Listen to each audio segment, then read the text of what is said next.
భర్తతో పాటు మానవవాద ఉద్యమాల్లో పాల్గొంటూ భర్త మరణించిన తర్వాత కూడా ఆ ఉద్యమాల్ని అదే స్ఫూర్తితో భర్త అందించిన స్ఫూర్తితో కొనసాగించినటువంటి కొంతమంది మహిళల్ని ఇక్కడ మీకు పరిచయం చేయాలనుకుంటున్నాను.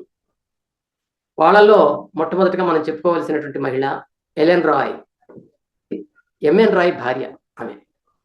భారతదేశంలో ఎంఎన్ రాయ్ గురించి చాలా మందికి తెలుసు. జర్మనీలో ఉన్నప్పుడు ఆ జర్మనీలో పరిచయమైనటువంటి స్త్రీ ఎలెన్ రాయ్. ఈమె జర్మనీలో ఉన్నటువంటి ఒక యూదు కుటుంబానికి చెందినటువంటి స్త్రీ. పుట్టడం ప్యారిస్లో పుట్టింది.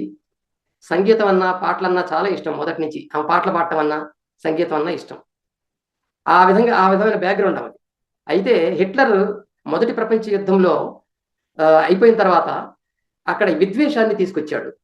యూదుల మీద ప్రజల్లో వ్యతిరేకతని తీసుకొచ్చి యూదుల్ని చంపేయటం, అక్కడి నుంచి తరిమేయటం లాంటి పనులు చేస్తున్న సమయంలో 1927లో ఆమె జర్మన్ కమ్యూనిస్ట్ పార్టీ సభ్యురాలైంది. 1928లో ఎంఎన్ రాయ్ పరిచయం అయ్యాడు. ఆ 1931లో ఎంఎన్ రాయ్ని బ్రిటిష్ వాళ్ళు అరెస్ట్ చేశారు, జైల్లో ఉంచారు. 1931 నుంచి 36 వరకే జైల్లో ఉంచారు. ఆ జైల్లో ఉన్న సమయంలో వాళ్ళిద్దరి మధ్య ఉత్తర ప్రత్యుత్తరాలు జరిగేవి బాగా. ఆ టైంలోనే వాళ్ళ భావాలు ఒకరికొకరికి వాళ్ళ ఎవరి భావాలు ఏమిటి అనేది బాగా తెలిసాయి. ఆ ఉత్తరాలన్నింటినీ కూడాను ఆయన జైలు నుంచి విడుదలై వచ్చాక ఒక పుస్తక రూపంలో కూడా తీసుకొచ్చింది. 1938లో లెటర్స్ ఫ్రమ్ జైల్ అనే పేరుతో అవన్నీ కూడా ప్రచురించబడ్డాయి. ఎంఎన్ రాయ్ని జైలు నుంచి విడుదల చేయించడంలో ఈమె చాలా కీలక పాత్ర వహించింది. ఆమె ఏం చేసిందంటే ఎంఎన్ రాయ్ని అన్డెమోక్రటిక్ గా జైల్లో బంధించారని చెప్పి చాలా మందికి ప్రపంచ మేధావులకు ఉత్తరాలు రాసింది. దాని మీద నెహ్రూ స్పందించాడు. బ్రిటిష్ వాళ్ళతో మాట్లాడి ఆయన ఎంఎన్ రాయ్ విడుదల కావడానికి తోడ్పడ్డాడు. అలాగే బ్రిటిష్ సోషలిస్ట్ పార్టీ నాయకుడు ఒక ఆయన ఫెన్నర్ బ్రాక్వే అనే అతను కూడా ఈ ఎంఎన్ రాయ్ జైల్లో ఉన్న పరిస్థితిని గమనించి అలాగే అక్కడ ఉన్నటువంటి బ్రిటిష్ అధికారులతో మాట్లాడి ఎంఎన్ రాయ్ విడుదల అయ్యేలా చేశాడు. 1936లో ఎంఎన్ రాయ్ విడుదలయ్యాక ఆ ఎలెన్ రాయ్తో కలిసి డెహ్రాడూన్ వచ్చారు. 1937లో వాళ్ళిద్దరు మ్యారేజ్ చేసుకున్నారు. అంటే ఆమె ఎంత పోరాట స్ఫూర్తితో ఎంఎన్ రాయ్ విషయంలో స్పందించిందో, ఆయన భావజాలాన్ని ఎంతగా అభిమానించిందో, ఆ తర్వాతనే వాళ్ళిద్దరి మధ్య వాళ్ళకి పెళ్లి జరగడం అనేటువంటిది కూడా ఇక్కడ గమనార్హం. ఇక అప్పటి నుంచి వాళ్ళిద్దరు కూడా డెహ్రాడూన్లోనే ఉండిపోయారు. 1954లో ఎంఎన్ రాయ్ చనిపోయాడు. చనిపోయేంత వరకు వాళ్ళిద్దరు కూడా అన్యోన్యంగా ఉండటమే కాదు, హ్యూమనిజాన్ని డెవలప్ చేయాలి ఇండియాలో అని రాడికల్ హ్యూమనిజం అనేటువంటి సిద్ధాంతాన్ని తీసుకొచ్చాడు. ఆ రాడికల్ హ్యూమనిజం కోసం అనేక తరగతులు పెట్టడం, క్లాసులు అక్కడ డెహ్రాడూన్లో స్వయంగా వాళ్ళ ఇంట్లో క్లాసులు పెట్టి దేశవ్యాప్తంగా ఉన్నటువంటి ఆ రాయ్ అభిమానుల్ని ఇన్వైట్ చేసి క్లాసులు పెట్టడం ఇవన్నీ చేశారు. సో ఆ మూమెంట్ని ఎంఎన్ రాయ్ చనిపోయిన తర్వాత కూడా ఆ ఉద్యమాన్ని కొనసాగించింది ఎలెన్ రాయ్. అలాగే రాడికల్ హ్యూమనిస్ట్ పత్రిక ఎంఎన్ రాయ్ స్టార్ట్ చేసేటప్పుడు అతను చనిపోయిన తర్వాత కూడా ఆ పత్రికని 1960 వరకు కూడా నడపగలిగింది. 1960లో డిసెంబర్ 14న ఆమె ఒక హత్యకు గురైంది. ఎవరు చంపారో తెలిసినప్పటికీ కూడా సాక్ష్యాలు లేవు. ఆమెను చంపిన వాళ్ళు ఎవరో తెలుసు, అయినా సరే సాక్ష్యాధారాలు లేకపోవడం వల్ల పట్టుకోలేకపోయారు. 56 ఏళ్ల వయసులో ఆమె హత్యకు గురైంది. ఆమె ఎంత తోడ్పడిందంటే ఎంఎన్ రాయ్కి దాదాపు 60-70 పుస్తకాలు ఉంటాయి. అవి ప్రతి పుస్తకం ఒక అమూల్యమైనటువంటి పుస్తకం, ఒక రాసిన దాన్ని మళ్ళీ రాయడం. ఆ విధంగా ఆయన ఎన్నో అంశాలు రాశాడు. అవన్నీ రాయటం వెనక ఈమె తోడ్పాటు సహాయం కూడా ఉంది. రెండవ వ్యక్తిని మనం ఇక్కడ చెప్పుకోవాల్సింది ఇందుమతి పారిక్. వృత్తిపరంగా ఈమె డాక్టర్, మెడికల్ డాక్టర్. ఇక ప్రవృత్తి పరంగా చూసినప్పుడు రాడికల్ హ్యూమనిస్ట్. భర్త ప్రభావంతో ఆమె రాడికల్ హ్యూమనిస్ట్ గా మారింది. 1964లో స్త్రీ హితకారిణి అనే ఒక సంఘాన్ని స్థాపించింది ఆమె. 1918లో ఆమె పుట్టింది. ఆ భర్త గోవింద్ డి పారిక్ అంటారు, జిడి పారిక్. అతను బొంబాయి యూనివర్సిటీలో పనిచేస్తూ ఉండేవాడు. ఆ స్త్రీ హితకారిణి అనేది ఆడవారి కోసం ఏర్పాటు చేసుకున్న ఒక ఉద్యమం. మురికి వాడల్లో నివసిస్తున్నటువంటి స్త్రీలకి, పిల్లలకి సేవలు అందించడం కోసం ఏర్పాటైనటువంటి సంస్థ. ఆమె వైద్యురాలు కాబట్టి ఫ్రీగా వైద్యం చేస్తూనే అక్కడ ఉన్నటువంటి స్త్రీలకి అనేక విషయాల్లో చైతన్యాన్ని కలిగించేది. ఆరోగ్య విషయంలోనే కాకుండా ఆర్థిక అంశాల్లో కూడా ఎలా డెవలప్ చేసుకోవాలి, మనం ఎలా డెవలప్ కావాలి అనేది కూడా చెప్తుండేది. అలాగే పిల్లలకి చదువు గురించి చెప్పి వాళ్ళని స్కూళ్ళల్లో జాయిన్ చేయించడం అట్లాంటి పనులు చేసేది. అంటే బొంబాయిలో ఉన్నటువంటి మురికి వాడల్లో ఫ్రీగా మెడికల్ క్యాంప్స్ పెట్టేది. ఈ విధంగా ఆమె చేసింది. 1984-89 మధ్య ఆమె ఏం చేసిందంటే community involvement in comprehensive health care అనే పేరుతో ఒక ప్రాజెక్ట్ని తీసుకొచ్చింది, ఏర్పాటు చేసింది. అంటే కమ్యూనిటీని ఇన్వాల్వ్ చేయటం, హెల్త్ కేర్ విషయంలో, ఆరోగ్య రక్షణ విషయంలో, ఆరోగ్య జాగ్రత్తల విషయంలో మొత్తం కమ్యూనిటీని ఇన్వాల్వ్ చేయటం అనేటువంటి ఒక అంశాన్ని తీసుకొని దానికి అమెరికా నుంచి కొన్ని స్వచ్ఛంద సంస్థల ద్వారా ఎయిడ్ని పొంది డబ్బుల్ని తీసుకొచ్చి వాళ్ళ డెవలప్మెంట్ కోసం ఖర్చు పెట్టింది. ఒక ఫేమస్ బుక్ మనందరికీ పరిచయం ఉండాలి, where there is no doctor. ఆ బుక్ ఇంగ్లీష్లో వైద్యుడు లేని చోట అనే పేరుతో మనకి హైదరాబాద్ బుక్ ట్రస్ట్ వాళ్ళు దాన్ని ప్రింట్ చేశారు ఎప్పుడో 20-30 ఏళ్ల క్రితం. ఆ వైద్యుడు లేని చోట అనే పుస్తకం చాలా అమూల్యమైన పుస్తకం. నా దగ్గర చాలా కాలం ఉంది ఆ బుక్. అదేంటంటే మన ఇంట్లో ఆ బుక్ పెట్టుకుంటే ఆ బుక్లో ప్రతి చిన్నదానికి కూడా ఏం చేయాలి అనేది ఉంటుంది. అంటే డాక్టర్ అందుబాటులో లేనటువంటి ప్రాంతాల్లో ఆ బుక్ చదువుకొని ముందు ఫస్ట్ ఎయిడ్ లాంటి పనులైనా చేసుకోవచ్చు. ఇదిగో ఈ బుక్ని మరాఠీలోకి మార్చింది ఈ డాక్టర్ ఇందుమతి పారిక్. బుక్ల ద్వారా ఏం చేసిందంటే ఆమె గ్రామీణ ప్రాంతాల్లోకి, గిరిజన ప్రాంతాల్లోకి వెళ్ళి ఆ బుక్ని ఇవ్వటమే కాదు, తెలిసినటువంటి వైద్యాన్ని డెవలప్ చేయడం కోసం ఈ రకంగా కృషి చేసింది. బొంబాయిలో ఎప్పుడు అల్లర్లు జరుగుతుండేవి, మతపరమైనటువంటి కల్లోలాలు, అల్లర్లు జరుగుతూ ఉండేవి. బాంబు పేలుళ్లు జరిగినప్పుడు ఇందుమతి పారిక్ ఏం చేసేదంటే అక్కడ బాధితులైనటువంటి వాళ్ళకి, గాయపడినటువంటి వాళ్ళకి, ప్రాణాపాయ స్థితిలో ఉన్నటువంటి వాళ్ళకి వైద్య సహాయం అందించడమే కాకుండా స్వచ్ఛందంగా సంస్థల యొక్క సహాయం కూడా తీసుకొని వాళ్ళందరినీ హాస్పిటల్లో జాయిన్ చేయటం, వాళ్ళకి అన్ని రకాలుగా ప్రభుత్వం నుంచి సహాయం అందేలా చేయటం, ఇవన్నీ చేసేదాన్ని. ముంబైలో దాదరా ప్రాంతంలో centre for the study of social change అనే ఒక సంస్థను స్థాపించింది ఆమె. Centre for the study of social change అంటే సామాజిక మార్పు అధ్యయనం చేసేటువంటి కేంద్రం. అదిగో దాన్ని ఏర్పాటు చేసింది. అందులో ఆడవాళ్ళకి, పిల్లలకి, ఆ బొంబాయిలో ఆ ప్రాంతంలో ఉన్నటువంటి వాళ్ళందరికీ కూడా పిలిపించి అక్కడే వాళ్ళకి భోజన ఏర్పాట్లు చేయించి వాళ్ళకి ఆరోగ్యం గురించి, చదువు గురించి ఉపన్యాసాలు ఇప్పిస్తూ ఉండేది. అలాగే ప్రభుత్వపరమైనటువంటి పథకాల గురించి చెప్తూ ఉండేది. ఈ రకంగా ఆ ఏరియా డెవలప్మెంట్కి ఈమె బాగా కృషి చేసింది. 1999లో అక్కడ రాయ్ భవన్, ఎంఎన్ రాయ్ భవన్ అనేటువంటిది దాద్రాలో కట్టించింది. బహుశా మన ఇండియాలో హ్యూమనిస్టులకి అంత పెద్ద బిల్డింగ్ ఎక్కడా లేదు. మేము వెళ్ళాం, నేను స్వయంగా 1999లో ఐహెచ్యు మీటింగ్ జరిగింది అక్కడ. మరి ఇందుమతి పారిక్ ఆ భవనం ఏదైతే ఉందో ఆ భవనాన్ని కట్టించడంలో కీలక పాత్ర వహించింది. డొనేషన్స్ కలెక్ట్ చేయడం కానీ, గవర్నమెంట్ నుంచి ఫండ్స్ రప్పించడం కానీ, ఇవన్నీ కూడా ఆమె చేయగలిగింది. హ్యూమనిస్ట్ ఉద్యమాన్ని బొంబాయిలో స్థిరపరచాలని చెప్పి ఆమె ప్రయత్నం చేసింది. ఆమె అనేక సార్లు మన హైదరాబాద్ వచ్చింది. హైదరాబాద్లో అనేక మీటింగుల్లో కూడా పాల్గొంది. అల్లా సుబ్బమ్మ గారికి కూడా బాగా పరిచయం. 2021లో ఆమె చనిపోవడం జరిగింది. అది కాబట్టి ఇందుమతి పారిక్ హ్యూమనిస్ట్ ఉద్యమాన్ని బొంబాయిలో ప్రచారం చేసినటువంటి ఒక గొప్ప మహిళామణి. పెరియార్ మొదటి భార్య నాగమ్మాళ్. నిజానికి ఆమె పెరియార్కి మేనకోడలు. చిన్నప్పటి నుంచి తల్లిదండ్రులు పెరియార్కి మా అమ్మాయిని ఇవ్వాలి అని అనుకునేవాళ్ళు. కాకపోతే పెరియార్ కుటుంబం ధనవంతుల కుటుంబం కాబట్టి ఇక మన అమ్మాయిని చేసుకుంటారా లేదా అని ఒక అనుమానం ఉండేది వాళ్ళకి. ఈ పెరియార్ తల్లిదండ్రులకైతే ఇష్టం లేదు ఆమె చేసుకోవటం. కానీ పెరియారు ఆమె ఆత్మహత్య చేసుకుంటుంటే కాపాడి తనంతట తాను ఆమెని మ్యారేజ్ చేసుకున్నాడు. అప్పుడు ఆమెకు 13 ఏళ్ళు. అంటే ఆ రోజుల్లో బాల్య వివాహాలు కామన్ కాబట్టి ఆమెకు 13 ఏళ్ల వయసు అప్పుడు, ఈయనకు 19 ఏళ్ళు వయసు. అప్పుడు పెళ్ళియడం జరిగింది. అయితే అసలు ఏమీ చదువు అనేది లేదు ఆమెకి, అన్ఎడ్యుకేటెడ్ అనమాట. అటువంటి అన్ఎడ్యుకేటెడ్గా ఉన్న ఆమెని పెరియార్ చాలా ఎడ్యుకేటెడ్గా మార్చాడు. ప్రతి విషయాన్ని చెప్పేవాడు, సమాజం గురించి చెప్పేవాడు, ఎలా ఉండాలి, ఏది మూఢనమ్మకాలు, ఏది కాదు, ఏది విజ్ఞానం, ఏది అజ్ఞానం, ఈ విషయాలన్నీ డిస్కస్ చేస్తుండేవాడు ఆమెతో.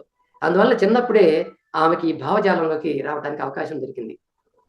ఆమెకి గర్భంలోనే ఒక ఆడ శిశువు చనిపోయింది. అప్పుడు చాలా బాధపడుతున్న అప్పుడు పెరియార్ చెప్పాడు, డాక్టర్ కూడా ఏం చెప్పాడంటే ఇక మళ్ళీ పిల్లలు పుట్టరు ఆమెకి అని, గర్భసంచి చీరుకుపోయింది, పిల్లలు పుట్టరని చెప్పినప్పుడు ఆమె చాలా పడినప్పుడు పెరియార్ ఓదార్చి, ఎందుకు ఏడుస్తావు, మనకి పెట్టకపోతే ఏమి, బయట సమాజంలో చాలా మంది పిల్లలు ఉన్నారు మనకి, వాళ్ళందరూ మన పిల్లలే, ఆమెని ఓదార్చి అక్కడి నుంచి ఆమెలో ఆ ధైర్యాన్ని నింపి ఇక తన అట్లా ఇంట్లో ఉంటే తన ఇదే బాధలతో అంటే ఇదే ఆవేదనతో ఉంటుందని తనతో పాటు అన్నిటికీ తీసుకెళ్ళటం మొదలుపెట్టాడు తన ప్రోగ్రామ్స్కి. 1919లో పెరియార్ కాంగ్రెస్లో చేరినప్పుడు ఆమె కూడా కాంగ్రెస్ పార్టీ సభ్యత్వం తీసుకుంది. అక్కడి నుంచి పెరియార్కి ఒక లక్షణం ఉంది. ఏదైనా ఒకటి అనుకున్నా లేదా ఏదైనా సరే ఒక అంశాన్ని చెయ్యాలని చెప్పి అనుకున్నా, ఒక నిర్ణయం తీసుకున్నా ఖచ్చితంగా కట్టుబడి ఉంటాడు దానికి. అది మొదటి నుంచి ఆయనకున్న అలవాటు. ఆ విధంగా కాంగ్రెస్లో చేరాడు. చేరిన వెంటనే కాంగ్రెస్ పార్టీ ఆశయాలను ప్రచారం చేయడానికి సంసిద్ధుడయ్యాడు. 1921లో సహాయ నిరాకరణోద్యమం ప్రారంభమైనప్పుడు మద్యపానాన్ని కూడా మనం వ్యతిరేకించాలి, కళ్ళు వ్యతిరేక ఉద్యమాలు చేపట్టాలనేటువంటి పిలుపు ఒకటి వచ్చింది. తన భార్య నాగమ్మతో చర్చ జరిపాడు. నేను వెళ్ళటం కన్నా ఈ విషయాల్లో నువ్వు పాల్గొనడం మంచిది అని ఎంకరేజ్ చేశాడు. అప్పుడు నాగమ్మ అలాగే పెరియారు చెల్లెలు కన్నమ్మ వీళ్ళిద్దరూ కూడా ఆ కళ్ళుకి వ్యతిరేక ఉద్యమాన్ని మొదలుపెట్టారు. ఈరోడ్ అంటే పెరియార్ పుట్టినటువంటి ఈరోడ్లో ఆ ఈరోడ్ చుట్టుపక్కల ఉన్నటువంటి విలేజెస్లో కూడా ఈ కళ్ళు వ్యతిరేక ఉద్యమం మొదలుపెట్టి ప్రతి ఊరికి పోయి కళ్ళు దుకాణాలని పడగొట్టించడం, కళ్ళు కుండల్ని పగలగొట్టడం, మద్యాన్ని తాకండి అంటే కళ్ళును తాకండి అని ప్రచారం చేయటం చేశారు. కొంతమంది వెళ్ళి గాంధీ గారికి చెప్పుకుంటే గాంధీ గారు ఒకటే మాట అన్నాడు అప్పుడు, నా చేతుల్లో ఏమీ లేదయ్యా, అక్కడ ఒక ఇద్దరు మహిళలు ఉన్నారు, ఆ ఇద్దరు మహిళలు ఆపితేనే అది ఆగుతుంది, నేను చెప్పినా వాళ్ళు వినరు అని చెప్పడం జరిగింది. ఎందుకంటే విదేశీ వస్త్రాలను బహిష్కరించాలి, మన ఇండియాలో వస్త్రాలనే ధరించాలి గాంధీ పిలిపించాడు. పెరియార్ ఖద్దరు వస్త్రాలని ఊరూరు తిరిగి అమ్మటం మొదలుపెట్టాడు. అది ఆ ఉద్యమంలో కూడా నాగమ్మాళ్ళు పాల్గొని ఆమె కూడా ఆడవాళ్ళ దగ్గరికి వెళ్ళి చీరలు నేసిన చీరలు కట్టండి అని చెప్పి వాళ్ళకి కొంతమందికి పేదవాళ్ళకి లేకపోతే ఈమె కొని ఆ పేదవాళ్ళకి పంచేది. ఆ విధంగా ఖాదీ ఉద్యమంలో పాల్గొంది. తర్వాత మన వాయికం సత్యాగ్రహం జరిగినప్పుడు 1924లో ఏప్రిల్ 14న పెరియార్ వాయికం వెళ్ళాడు. వాయికం ఉద్యమంలో పాల్గొని అరెస్ట్ అయితే ఆ టైంలో నాగమ్మాళ్ వెళ్ళి ఆ ఉద్యమం ఆగటానికి వీల్లేదు, పెరియార్ లేకపోయినా సరే పెరియార్ ఉద్యమం ఆగటానికి వీల్లేదని చెప్పి ఆమె మన కన్నమ్మతో కలిసి అక్కడికి వెళ్ళి పెరియార్ జైల్లో ఉండగానే ఈమె ఉద్యమాన్ని అక్కడ చేపట్టింది. అక్కడ మొత్తం ఆ ఊర్లో వాయికాంలో అన్ని చోట్ల తిరుగుతూ యూత్ని రంగంలోకి తీసుకొచ్చింది. అదిగో ఆ రకమైనటువంటి పోరాట పటిమని ఆమె ప్రదర్శించింది. ఆ రోజు ఆమెను కూడా అరెస్ట్ చేశారు. తర్వాత ఏప్రిల్లో పెరియార్ని అరెస్ట్ చేస్తే మేలో ఆమెను అరెస్ట్ చేశారు. అరెస్ట్ చేసినా సరే వెనక తగ్గ పెరియారు విధవలకి వివాహం చేశాడు. నాగమ్మకి వివాహాలు చేసేటువంటి వింగుని నాగమ్మకు అప్పచెప్పాడు. అందువల్ల ఏంటంటే విధవ స్త్రీలకి వివాహాలు చేయటం అనేటువంటిది నాగమ్మే దగ్గరుండి జరిపించింది. చాలా పెళ్లిళ్ళు, స్వాభిమాన పెళ్లిళ్ళను కూడా నాగమ్మ స్వయంగా జరిపించింది. ఆ రకంగా భర్త యొక్క ప్రేరణ, భర్త యొక్క ఎడ్యుకేషన్తో నాగమ్మ ఒక చదువు లేని దశ నుంచి, ఒక పామర దశ నుంచి ఒక ఉద్యమ స్త్రీగా ఎదిగి పెరియార్తో పాటు కలిసిమెలిసి తిరిగింది. అంతేకాదు పెరియారు యూరోప్ పర్యటన చేశాడు. ఆయన నడుపుతున్నటువంటి పత్రిక కుడియర్స్ కూడదని చెప్పి నాగమ్మ దాన్ని నడపడం మొదలుపెట్టింది. నాగమ్మ సహాయాన్ని తీసుకుని తను ఎడిటర్గా ఉండి ఆ పత్రికను నడిపించింది. అందువలన ఆమె చాలా సిన్సియర్గా ఆ ఉద్యమంలో పాల్గొని పెరియార్ ఆశయాలను ముందుకు తీసుకెళ్ళింది. 1933లో నాగమ్మ మే 11వ తారీఖు నాడు చనిపోయింది. నాగమ్మ చేసినటువంటి ఆ ఉద్యమ స్ఫూర్తి తమిళనాడులో చాలా ఉంది. ఎంత ఉందంటే ఇప్పుడు మనం మద్రాసు కానీ తమిళనాడులో కొన్ని ఊళ్ళకి వెళ్తే నాగమ్మ పేరుతో పాఠశాలలు ఉన్నాయి. కొన్ని గవర్నమెంట్ స్కూల్స్ కూడా నాగమ్మ పేరు పెట్టారు. అంతేకాదు కొన్ని పథకాలకి అంటే ఆడపిల్లలకి కాలేజీ విద్యలో ఉన్నటువంటి ఆడపిల్లలకి ఉచితంగా స్టైఫండ్ ఇచ్చేటువంటి ఒక పథకానికి నాగమ్మ పేరు పెట్టారు. సో నాగమ్మ ఒక హ్యూమనిస్ట్ ఉద్యమకారిణిగా స్వయంగా ఎదిగింది అన్నమాట. సో కన్నమ్మ కూడా అంతే. కన్నమ్మ 1973లో పెరియార్ చనిపోయేంత వరకు ఆమె ఉంది. ఆమె నాగమ్మతో కలిసి అన్ని పోరాటాల్లో పాల్గొనేది. తన పెళ్ళైపోయి తన భర్తతో ఉంటున్నప్పటికీ కూడా ఆమె నాగమ్మతో ఉండేది. నాగమ్మ చనిపోయిన తర్వాత పెరియార్ ఇచ్చినటువంటి పిలుపుని అందుకుని ఆమె కూడా అన్ని ఉద్యమాల్లో పాల్గొనేది. 1933లో పత్రికలో ఆమె ఆర్టికల్స్ రాస్తుండేది. ఏది కన్నమ్మ ఒక ఆర్టికల్ రాసింది. ఆ సందర్భంలో బ్రిటిష్ వాళ్ళకి వ్యతిరేకంగా ఒక ఆర్టికల్ రాస్తే వెంటనే బ్రిటిష్ వాళ్ళు ఆ ఆఫీస్ మీద దాడి చేసి, పత్రికా ఆఫీస్ మీద దాడి చేసి అరెస్ట్ చేశారు కన్నమ్మని. రాసింది కాబట్టి అరెస్ట్ అయిన తర్వాత వెళ్ళింది, జైలుకి వెళ్ళింది. 6 నెలలు జైలు శిక్ష అనుభవించింది. ఆ పత్రికని నిషేధించింది, ఆ బ్రిటిష్ ప్రభుత్వం నిషేధించింది. ఆ వ్యాసం వచ్చినందుకు. అయినా సరే తర్వాత మళ్ళీ పునరుద్ధరించారు దాని మీద ఫైట్ చేయడం వల్ల మళ్ళీ తర్వాత పర్మిషన్ వచ్చింది, కోర్టులో కేసు గెలవడం వల్ల. ఆ తర్వాత మళ్ళీ పత్రిక నడిచింది అనుకోండి, అది వేరే విషయం. కనుక ఈమె పెరియార్కి అండదండగా ఒక సోదరిలాగానే కాకుండా పెరియార్ ఉద్యమంలో ఒక కార్యకర్తగా కన్నమ్మాళ్ కూడా పనిచేసింది. పెరియార్ మొదటి భార్య 1933లో చనిపోతే 1949లో పెరియార్ రెండో భార్యను చేసుకున్నాడు. మధ్యలో ఎంత గ్యాప్ ఉంది? దాదాపు 16 సంవత్సరాల గ్యాప్ ఉంది. అదిగో ఆ రెండో భార్య పేరు మణియమ్మాయి. ఆమెనే మణియమ్మ అని కూడా అంటారు తెలుగులో, మామూలుగా మణియమ్మాయి అంటారు అక్కడ. ఈ మణియమ్మాయి 1920 మార్చి 10వ తారీఖున వెల్లూరులో పుట్టింది. రాయవెల్లూరు అంటాం కదా, అక్కడ పుట్టింది. ఆయన తండ్రి కనక సభై మొదలయ్యారు తండ్రి పేరు. ఆయన జస్టిస్ పార్టీలో ఒక మెంబర్గా ఉండేవాడు. ఈమె అసలు పేరు కాంతిమతి అనే పేరు. చిన్నప్పుడే ఆమెకి, అంటే పెరియార్ 1920లో ఈమె పుట్టింది. పెరియారు 1925లో తన సెల్ఫ్ రెస్పెక్ట్ మూవ్మెంట్ ని స్టార్ట్ చేశాడు. ఆమె హై స్కూల్ స్టడీస్ లో ఉన్నప్పుడు ఆమె ఆ సెల్ఫ్ రెస్పెక్ట్ మూవ్మెంట్ మీటింగ్లకు వెళ్ళేది. ఆ తర్వాత దానిలో సభ్యురాలుగా కూడా మారింది. ఆమె తండ్రి 1942-43 సంవత్సరాల్లో మరణించాడు. మరి ఒక 22-23 సంవత్సరాల వయసు. అప్పుడు చెప్పాడు అనమాట, చనిపోక ముందే, అమ్మా మనకి ద్రావిడ కళగం అంటే ఈ సెల్ఫ్ రెస్పెక్ట్ మూవ్మెంట్, పెరియార్ ఉద్యమం మనకి చాలా ఇంపార్టెంట్ అని చెప్తుండేవాడు. అందువలన ఆమె తండ్రి చనిపోయిన తర్వాత అక్కడికి వచ్చేసింది, ఆ ఉద్యమంలోకి వచ్చేసింది. వచ్చి ఒక కార్యకర్తగా, ఒక సభ్యురాలుగా మారింది. ఆ తర్వాత పెరియార్ అప్పుడప్పుడు జబ్బు పడుతుండేవాడు. తిరుగుళ్ళ వల్ల, కార్యక్రమాల వల్ల, పోరాటాల వల్ల, అనేక సార్లు జైలుకి వెళ్లాల్సి రావటం వల్ల, వీటన్నిటి కారణంగా ఆయన హెల్త్ దెబ్బతినేది. ఆ టైంలో ఎవరు చూసేవాళ్ళు లేరు, కుటుంబ సభ్యులు ఎవరు వచ్చేవాళ్ళు కాదు. అందువల్లనే ఈ అమ్మాయి చూసి పెరియార్ని బతికించుకోవాలి, మా నాన్న కూడా పెరియార్ని గురించి ఆయన అభిమానంగా ఉండేవాడు కాబట్టి ఆ ఉద్యమాన్ని బతికించుకోవాలి అని చెప్పి పెరియార్ దగ్గరికి వచ్చి, అయ్యా మీకు నేను వంట మనిషిగా ఉంటాను, వండి పెడతాను, ఇదంతా ఇల్లంతా చూసుకుంటానయ్యా అని చెప్తే ఆ విధంగా యాక్సెప్ట్ చేశాడు. ఆ తర్వాత ఇంకా ఆమె ఆ 1942-43 సమయాల్లో వచ్చిందనమాట ఆమె. అప్పటి నుంచి ఇక పెరియార్ ఆరోగ్యాన్ని బాగుపరచడం అనే దాని మీద దృష్టి పెట్టింది. తర్వాత చాలా ఆయన పెరియార్లో మార్పు వచ్చింది. చాలా మంచిగా ఆరోగ్యంగా ఉంటూ ఎక్కడికి వెళ్ళినా ఈమె వెంటుండేది. ఏవి తినాలో ఏవి తినకూడదో కూడా ఆమె సజెస్ట్ చేసేది. దానికి తగ్గట్టుగా ఆయనకి ఏమన్నా జబ్బు చేస్తే దగ్గరుండి మందులు ఇవ్వటం అన్ని చేసేది. 1946లో విడుదలై తీసుకొచ్చినప్పుడు మణి అమ్మాయిని పబ్లిషర్గా పెట్టాడు. దానికి ఆమె పేరుతో ఆ పత్రిక తీసుకొచ్చాడు. పెరియార్లో ఉన్న ఒక లక్షణం ఏంటంటే అన్ని తానే స్టార్ట్ చేసినప్పటికీ కూడా తన పేరు అన్నిటికీ పెట్టేవాడు కాదు.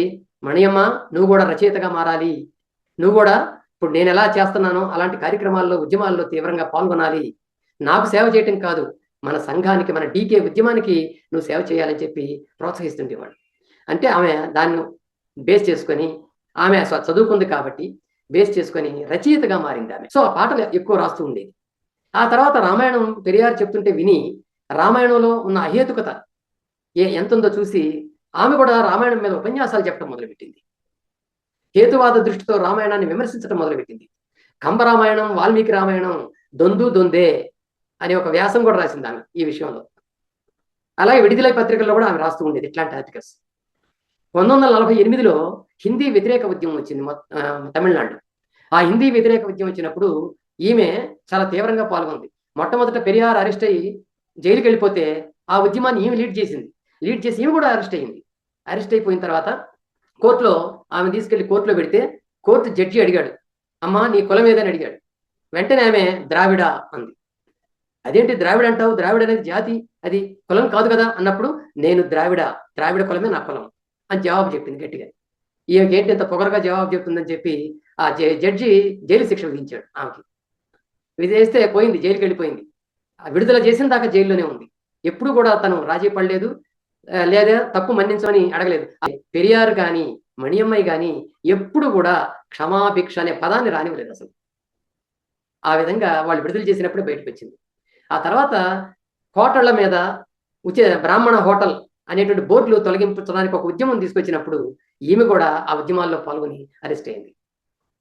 అలాగే పెళ్లి కాకముందే, అంటే ఇదంతా 1948కి ముందు ఇదంతా, ఆ పెళ్లి కాకముందే తనంటే ఏమిటో ప్రూవ్ చేసుకుంది ఆమె. అటు రచయితగా, అటు ఒక ఉద్యమకారిణిగా, అవసరమైతే జైలుకు వెళ్ళేటువంటి ఒక కార్యకర్తగా అన్నిట్లో ప్రూవ్ చేసుకుంది. కాబట్టి ఇదంతా చూసిన తర్వాత పెరియార్కి ఒక నమ్మకం కలిగింది. ఆ రోజుల్లో కూతుళ్ళకి ఆస్తి హక్కు లేదు. ఈమెని తన కూతురులాగా చూసుకున్నాడు పెరియార్. అసలు అందుకని ఈమె పేరుతో మొత్తం ఆస్తి మొత్తాన్ని ఆమె చేతికి అప్పచెబుదామా అంటే ఆడపిల్లలకి ఆస్తి హక్కు లేదు. ఎవరికి ఉంది ఆస్తి హక్కు? భార్యలకు మాత్రమే ఉంది. అందువలన తన ఆరోగ్యం ఎప్పుడు ఎలా మారుతుందో, ఏం జరుగుతుందో తనకు తెలియని పరిస్థితుల్లో ఆమెని మ్యారేజ్ చేసుకున్నాడు. అయితే దీన్ని అన్నాదురై లాంటి వాళ్ళు తప్పుగా అర్థం చేసుకొని ఆయన నుంచి దూరం అయి పెరియార్ చేసింది కరెక్ట్ కాదని అనుకున్నారు. అది జరిగిన తర్వాత ఒక 4-5 ఏళ్లలోనే మళ్ళీ అన్నాదురై లాంటి వాళ్ళు, రాజాజీ లాంటి వాళ్ళు వీళ్ళందరూ వచ్చి క్షమాపణ చెప్పారు. ఆ రోజు మిమ్మల్ని తప్పుగా అనుకున్నామమ్మా మేము. నిజంగా నువ్వు లేకపోతే పెరియార్ మా అయ్య ఏమైపోయేవాడు అని చెప్పి బాధపడ్డారు వాళ్ళిద్దరు కూడా. సో ఆమె ఆ విధంగా పెరియార్ని మళ్ళీ సంస్కరించి మళ్ళీ ఒక గొప్ప నాయకుడిగా మార్చింది.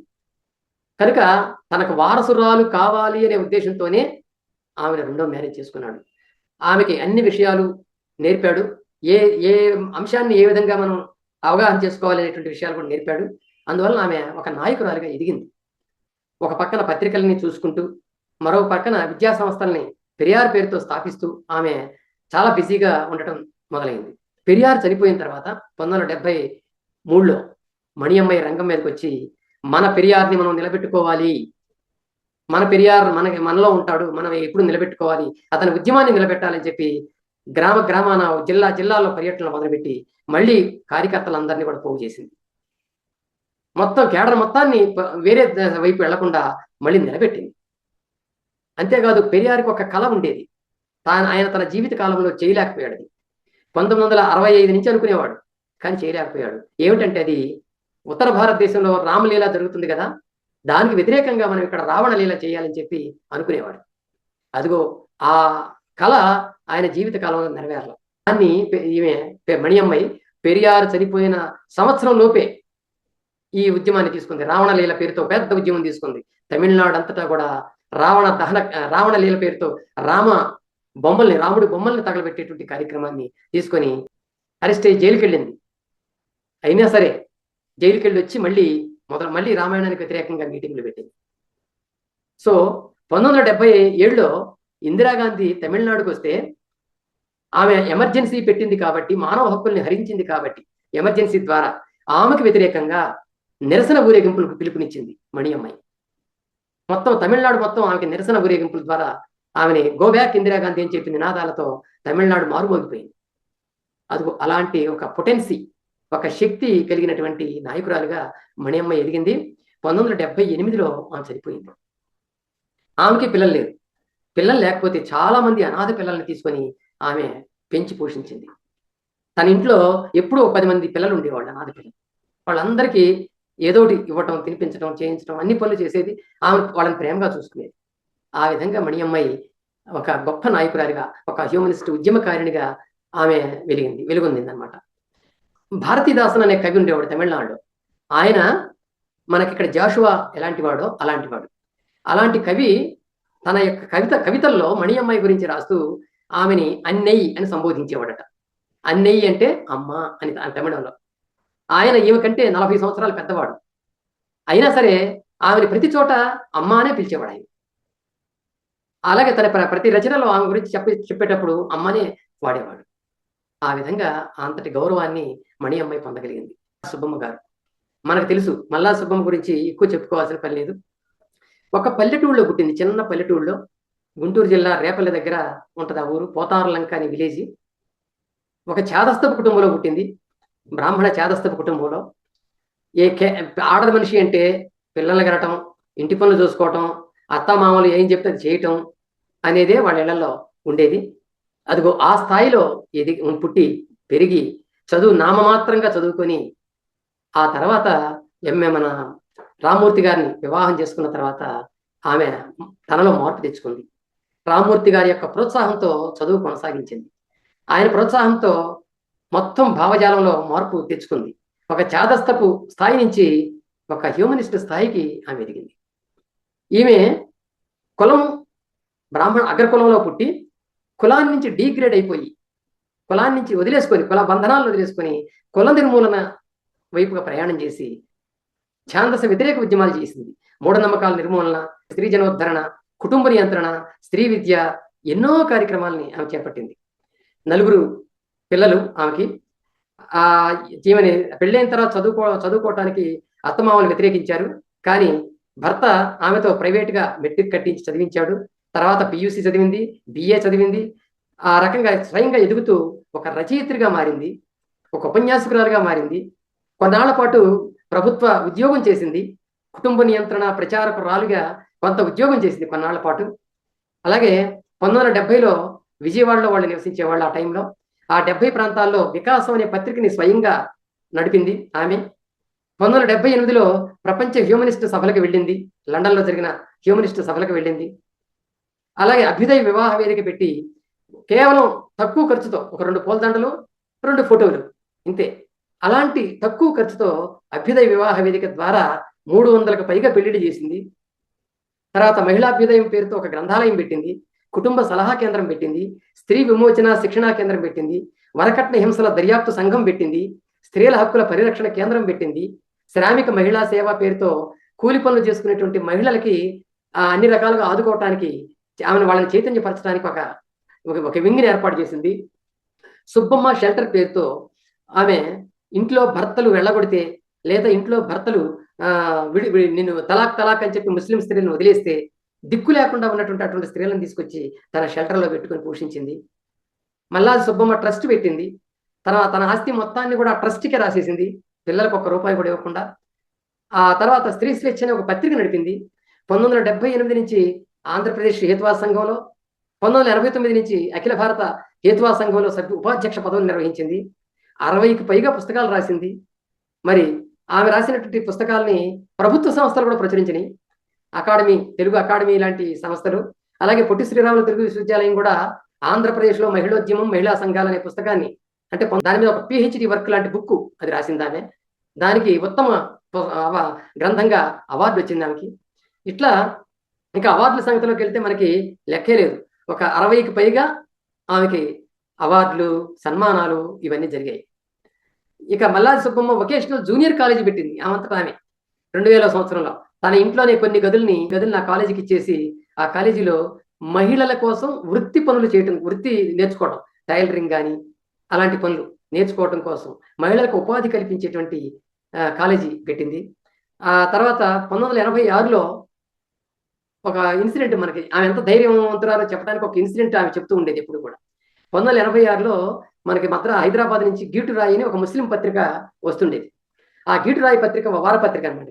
వాళ్ళు ఏం చేశారంటే హైదరాబాద్లో ఒక సమావేశం ఏర్పాటు చేసి మల్లా సుబ్బమ్మని, మాలతీ చందూర్ అనేటువంటి ఒక మహిళా రచయిత్రి, మేధావి, ఆమెని ఇద్దరిని పిలిచారు ముఖ్య అతిథిగా.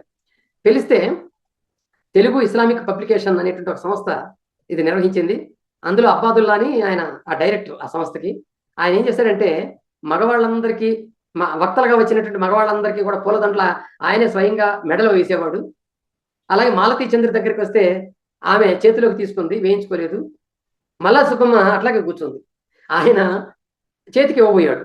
ఆ మాలతీ చంద్రకి ఇచ్చినట్లే ఇవ్వకపోతే, నాకు నువ్వు వేయకూడదా అని చెప్పి అడిగి ఆయనతో పూలదండ వేయించుకుంది. మేమేం తక్కువ కాదు, మగవాళ్ళందరికీ వేసావు, మాకెందుకు వేయవు నువ్వు అని మాట్లాడింది.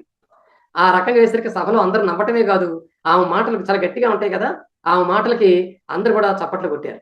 అంతేకాదు ఇంకొక మాట ఉంది వెంటనే, ఇక్కడ ఈ మీటింగ్ హాల్లో అందరూ మగవాళ్లే కనిపిస్తున్నారు, మీ సాయిబుల సభలకు ఆడవాళ్ళు రారా, ఆడవాళ్ళని తీసుకురారా అని అంది. అప్పుడు ఆయన కొంచెం తొట్టుపడిపోయి, లేదమ్మా ఆడవాళ్ళు వచ్చారు కానీ పైన బాల్కనీలో పరదా చాటునున్నారు అన్నాడు. అంటే వెంటనే నువ్వు వాళ్ళందరినీ కిందకి తీసుకొస్తావా, తీసుకురాకపోతే నేను ఒక్క ముక్క కూడా మాట్లాడను మీ సభలో అని వాళ్ళందరినీ కిందకి రప్పించి కూర్చోబెట్టి ఆ తర్వాత తన ఉపన్యాసం ఇచ్చింది. అంటే ఇలాంటివి మనకి అప్పుడప్పుడు ఆమె చేసిన జీవితంలో ఆమె చేసినటువంటి కొన్ని ప్రేరణాత్మక కార్యాలు ఇవన్నీ ఆమె మెమోరీస్, అంటే ఆమె జ్ఞాపకాల్లో ఇవన్నీ మనకు కనిపిస్తాయి. 50కి పైగా అవార్డులు వచ్చినాయి. సినిమాల్లో గెస్ట్ యాక్టర్గా నటించింది, 700 వ్యాసాలు రాసింది, ఉపన్యాసాలు ఇచ్చింది అనేక స్టేజీల మీద, మనందరికీ తెలుసు. తర్వాత కొన్ని డజన్ల వీధి పోరాటాలు చేసింది, కొన్ని డజన్ల సమస్యల మీద వీధుల్లోకి వెళ్ళి పోరాటాలు చేసింది. మరి లక్షలాది రూపాయల్ని విరాళాలుగా ఇచ్చింది సంస్థ. ఆమె ఒక ఫెమినిస్ట్గా ఆ ఉద్యమాన్ని నడపాలనుకుంది, నడిపింది. భర్త చనిపోయిన తర్వాత కూడా 1998లో రామూర్తి గారు చనిపోతే, ఆ చనిపోయిన తర్వాత కూడా ఈ ఉద్యమాన్ని ముందుకు తీసుకెళ్ళింది. సో మల్లాది సుబ్బమ్మ హ్యూమనిస్ట్ ఉద్యమంలో ఒక ఫైర్ బ్రాండ్ లాంటిది. ఒక తెలుగు హ్యూమనిస్ట్ ఎవరంటే సరస్వతి గోర. ఆమె 1912లో పుట్టి 2006 సంవత్సరం దాకా ఎడతెగని రీతిలో ఉద్యమాలు చేసింది. ఆమె విజయనగరంలో పుట్టింది. సెప్టెంబర్ 28, 1912లో ఒక సనాతన కుటుంబంలో పుట్టింది, సుబ్బమ్మ లాగానే. 1922లో అంటే 10 ఏళ్లకే గోరా గారిని పెళ్లి చేసుకుంది. భర్తతో పాటు శ్రీలంక వెళ్ళిపోయింది. అప్పుడు గోరా గారు శ్రీలంకలో ఉద్యోగం చేయడానికి వెళ్ళాడు. అప్పటిదాకా కూడా ఆమెకి నాస్తికవాదం కానీ, ఆ పేరు వినటం కానీ అస్సలు తెలియదు. బ్రాహ్మణ ఆచారాలు తప్ప ఆమెకు మరొక లోకం లేదు అప్పటిదాకా. మన గోరా గారు ఆమెకి సైన్స్ గురించి, మూఢనమ్మకాల గురించి, గ్రహణాలు, ఇట్లాంటి గ్రహణాల గురించి, వీటన్నిటి గురించి శాస్త్రీయ దృక్పథాన్ని ఆమెలో పెంచడానికి ప్రయత్నం చేశాడు. అక్కడ ఉన్నప్పుడే గ్రహణం వస్తే, సూర్యగ్రహణం వస్తే, ఆ సూర్యగ్రహణం రోజున ఆమె గర్భవతిగా ఉన్నప్పుడు గ్రహణాన్ని చూపించాడు ఆయన గోరా గారు. గోరా గారు చెప్తున్నటువంటి విషయాలు చాలా శాస్త్రీయమైనవి అని నమ్మకం కుదిరాక ఇక అక్కడి నుంచి ఆయన ఫాలో అవటం మొదలుపెట్టింది. కొద్ది కాలం తర్వాత వాళ్ళు మన ఆంధ్రప్రదేశ్ వచ్చేశారు శ్రీలంక నుంచి. వచ్చాక మచిలీపట్నానికి దగ్గరలో ముదునూరు అనే చోట ఒక పొలాల్లో అక్కడ ఉన్నటువంటి ఒక రైతు తన పొలంలో కొంత భూమి ఇస్తే అక్కడ ఒక పాక వేసుకొని ఆ పాకలోనే గోరా గారు ఆమె ఇద్దరు ఉంటూ అనేక సాంఘిక సంస్కరణ కార్యక్రమాలు చేపట్టారు. ఆ చుట్టుపక్కల ఉన్నటువంటి వాళ్ళల్లో పేరు పొందారు. సో ఆ రకంగా గోరా గారితో కలిపి సమాన స్థాయిలో ఆమె క్రమంగా ఎదిగింది. స్వయంగా ఉద్యమాలు చేసింది గోరా గారు ఉన్నప్పుడే. 1930లో దేవదాసీల సమస్య తమిళనాడులో వచ్చింది. ఆ సందర్భంగా ఈ సరస్వతి గోర దేవదాసీల వ్యవస్థ ఉండకూడదు, జోగిని వ్యవస్థ ఉండకూడదు అని చెప్పి ఇక్కడ ఆ రోజుల్లోనే దానికి వ్యతిరేకంగా ఫైట్ చేసింది. క్విట్ ఇండియా వచ్చింది 1942లో. క్విట్ ఇండియా ఉద్యమం వచ్చినప్పుడు ఈమె కూడా గాంధీ గారి పిలుపునందుకొని క్విట్ ఇండియా ఉద్యమంలో పాల్గొని జైలుకి వెళ్ళింది. గాంధీ గారికి మీద ఆమెకు చాలా అభిమానం. సో గాంధీ విధానాలన్నింటినీ కూడా తన కుటుంబంలోనూ తన ఉద్యమంలో కూడా అమలు చేయటం మొదలుపెట్టింది. 1940లో వాళ్ళంతా కూడా నాస్తిక్ కేంద్రం, విజయవాడ వచ్చి నాస్తిక్ కేంద్రం స్థాపించినప్పుడు ఈమె ఒక ప్రధాన వ్యవస్థాపకురాలుగా ఉండి ఆ స్త్రీలని ఆ నాస్తిక్ కేంద్రానికి రప్పించడానికి, అక్కడ నాస్తిక్ కేంద్రంలో క్లాసులు నిర్వహించడానికి ఈమె బాధ్యత తీసుకునేది. అలాగే అంటరానితనాన్ని, కుల వ్యవస్థని నిర్మూలించడానికి ఆమె చాలా బాగా పాటుపడింది. అస్పృశ్యత నివారణ ఉద్యమం చేపట్టింది. మహాత్మా గాంధీ కూడా సరస్వతి గోర ఈ సేవల్ని గుర్తించి ఒకసారి సేవాగ్రామ్ రామ్మ నీతో మాట్లాడాలని పిలిపించుకున్నాడు ఆయన. సో అంత ఆ స్థాయికి, అంటే గాంధీకి కూడా ఆమె గురించి తెలిసిందనమాట. అంత ఆ స్థాయికి వెళ్ళింది. అంతేకాదు ప్రత్యక్ష ఉద్యమాల్లో పాల్గొనటం అనేటువంటిది కూడా ఈమె స్వయంగా చేసింది. 1954లో మనకు కర్నూలు జిల్లాలో కరివేన అనేటువంటి ఒక విలేజ్ ఉంది. ఆ విలేజ్లో అప్పుడు అక్కడ ఉన్నటువంటి జమీందారులు అందరినీ కూడా కూలీలుగా చూస్తూ బాధలు పెడుతూ ఉంటే వాళ్ళంతా కూడా నిరక్షరాస్యులైన మహిళలు. వాళ్ళందరి తరఫున ఈమె సరస్వతి గోర అక్కడికి వెళ్ళి వాళ్ళందరినీ కూడగట్టుకొని ఒక 60 మంది మహిళల్ని కూడగట్టుకొని వాళ్ళకి నాయకత్వం వహించి జమీందారీ రద్దు కోసం పోరాటం చేసింది. అసలు జమీందారీ వ్యవస్థ రద్దు కావాలి, ముందు ఈ కూలీలకి ఆ భూములు దక్కాలి అని చెప్పి పోరాటం చేసింది. ఆ పోరాటం చేసినప్పుడు 5 నెలలు ఈమె జైలు శిక్ష విధించారు. ఆ తర్వాత ఆ జమీందారీ వ్యవస్థ అక్కడ రద్దయిపోవటం, ఆ భూములన్నీ రైతులకి పంచటం, అందులో మహిళలకు కూడా ఆ భూములను పంచడం ఆమె సాధించినటువంటి ఒక విజయం అక్కడ. అలాగే 1961లో సేవాగ్రామం వెళ్ళింది. ఆ సేవాగ్రామంలో ఆశ్రమం నుంచి ఢిల్లీ వరకు కూడా 1100 మైళ్ళు సేవాగ్రామ ఆశ్రమం దగ్గర నుంచి 1961లో పాదయాత్ర మొదలుపెట్టి ఢిల్లీ వరకు 1100 మైళ్ళ పాటు గోరా గారితో కలిసి సత్యాగ్రహ పాదయాత్ర చేసింది ఈమె కూడా. ఆ సమయంలో ప్రతి పల్లెలో ఆగుతూ నాస్తికవాదాన్ని చెబుతూ, సంఘ సంస్కరణ గురించి చెబుతూ, గాంధేయ భావాలను ప్రచారం చేస్తూ వాళ్ళు నడక సాగించి ఢిల్లీ వరకు వెళ్ళారు. ఇట్లాంటి ఉద్యమాలు తలుచుకుంటే వామ్మో ఎంత పెద్ద ఉద్యమాలు చేశారు అని మనకు ఆశ్చర్యం వేస్తుంది అసలు ఆ రోజుల్లో. మరి ఆహార కొరత బాగా ఎక్కువగా ఉండేది. చాలా మందికి ఈ అంటే తినడానికి జొన్నలో, సజ్జలో లేకపోతే బియ్యమో ఉన్నప్పటికీ కూడా అందులో కూరగాయలు ఉండేది కాదు. అందుకని ఏం చేసిందంటే ఆమె కూరగాయల ఉద్యమం మొదలుపెట్టింది. కాబట్టి ప్రతి చోట ఇంట్లో కూడా కూరగాయలు పండించండి అని ఒక నినాదం ఇచ్చింది. అదే కాకుండా పెళ్లిళ్లలో కూడా కూరగాయలను దండలుగా వేయండి, పూలు వేయొద్దు. ఎందుకంటే ఆ కూరగాయల తర్వాత వాళ్ళు వండుకుంటారు, వాళ్ళకి ఉపయోగపడతాయి. అనేటువంటి నినాదాన్ని కూడా తీసుకొచ్చింది. ఆమె ఏ రకంగా ఆలోచించింది అనటానికి ఇట్లాంటి కొన్ని ఉదాహరణలు. అలాగే ఆంధ్రప్రదేశ్లో 300కి పైగా గ్రామాల్లో గ్రామీణాభివృద్ధి కోసం పథకాలు తయారు చేసి ప్రభుత్వానికి సమర్పించింది. అప్పుడు గోరా గారితో సంప్రదించి హిందూ ముస్లింల మధ్య సఖ్యత కుదర్చాలి అని చెప్పి బీఫ్ అండ్ ఫోర్క్ ఫ్రెండ్షిప్ అనే ఒక ప్రోగ్రాం తయారు చేసింది Saraswati Gora. Beef and pork friendship అంటే ఆవు మాంసం, పంది మాంసం ఈ రెండింటిని తినే కార్యక్రమం ఒకటి పెట్టింది. ఎందుకంటే పంది మాంసం హిందువులు తింటారు, ఆవు మాంసం ముస్లింలు తింటారు. దాన్ని బేస్ చేసుకొని అందరం కలిసి తిందాం రండి అని చెప్పి కొంతమందిని అక్కడికి పిలిచి ఈ కార్యక్రమం పెట్టింది. ఆమె కూడా ప్యూర్ వెజిటేరియన్ అయినప్పటికీ కూడా దానికోసం ఆమె కొన్ని ముక్కలు అందరం ముందు తినేసింది. గోరా గారు చనిపోయిన తర్వాత నాస్తిక్ కేంద్రం బాధ్యత మొత్తం తనే తీసుకుంది. అప్పటికి ఇంకా తన పిల్లలు ఉన్నత స్థాయిలో లేరు, అయినా సరే తనే తీసుకుని ఆ బాధ్యతని నిర్వహిస్తూనే ప్రపంచ నాస్తిక మహాసభల్ని జరపడం మొదలుపెట్టింది. సో ఇంకోటి చెప్పాల్సింది ఏంటంటే సోషల్ వర్క్ అనేది ఇంపార్టెంట్. కేవలం నాస్తికవాదాన్ని ప్రచారం చేయడం ఒకటే కాదు. నాస్తికవాదం నాస్తికవాదం ప్రచారంతో పాటు మన జీవితాన్ని ఎలా మలుచుకోవాలి, మన ఆర్థిక సమస్యలను ఎలా తగ్గించుకోవాలి, మనం ఏం చేయాలంటానికి కొన్ని స్వచ్ఛంద సంస్థలను ఏర్పాటు చేసి ఇదిగో ఇలాంటి స్వచ్ఛంద కార్యక్రమాల ద్వారా ప్రతి ఒక్కళ్ళు ఆర్థిక సమస్యలను తీర్చుకోవచ్చు అంటానికి వాసవ్య మహిళా మండలి ఏర్పాటు చేసింది, ఆర్థిక సమతా మండలి ఏర్పాటు చేసింది. సంస్కార్ అనేటువంటి దాన్ని కూడా ఆమె మొట్టమొదట తీసుకొచ్చింది. స్వయంగా అనేక కుల నిర్మూలన వివాహాలు చేసింది. అంతేకాదు ఆమె స్వయంగా తన జీవిత చరిత్ర రాసుకుంది. మై లైఫ్ విత్ గోరా, గోరాతో నా జీవితం అనేటువంటి ఒక స్వీయ చరిత్ర రాసుకుంది 1992లో. ఆ తర్వాత అది చాలాసార్లు పబ్లిష్ అయింది. ఇప్పుడు మనకి ఇంటర్నెట్లో కూడా ఆ పుస్తకం దొరుకుతుంది. ఆమెకు అనేక అవార్డులు వచ్చాయి. 1986లో ఇంటర్నేషనల్ హ్యూమనిస్ట్ అవార్డు వచ్చింది. 1999లో జమునాలాల్ బజాజ్ అవార్డు వచ్చింది. హేమలత లవణం గారు 1932లో జన్మించారు, 32 ఫిబ్రవరి 26న. అప్పుడు ఎక్కడ గుంటూరు జిల్లాలో వినుకొండలో జన్మించారు. సరే మనందరికీ తెలుసు జాషువా గారు ఆ తండ్రి, మరియమ్మ తల్లి, వీళ్ళిద్దరి సంతానం ఆమె. చదువుకోవడం అంతా గుంటూరులోనే. బిఏ డిగ్రీలో గోల్డ్ మెడల్ తెచ్చుకుంది మద్రాసులో.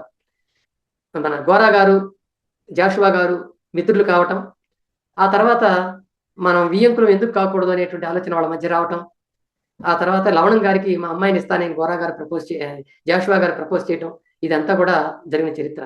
లవణం గారి జీవిత చరిత్ర మనం చదువుతుంటే ఆయన స్వయంగా రాసుకున్న జీవిత చరిత్రలో ఆయన జోక్ చెప్తాడు. ఇక్కడ ముందు గోరా గారు జాషువా గారు ప్రేమించుకున్నారు, మేమిద్దరం తర్వాత పెళ్లి చేసుకున్నాం అంటాడు ఆయన. అదొక జోక్గా చెప్తాడు అనమాట. వాళ్ళిద్దరు వాళ్ళదేం ప్రేమ వివాహం, మా ఇద్దరిది వాళ్ళ ప్రేమ వల్ల పుట్టిన ప్రేమ వివాహం అని అంటాడు.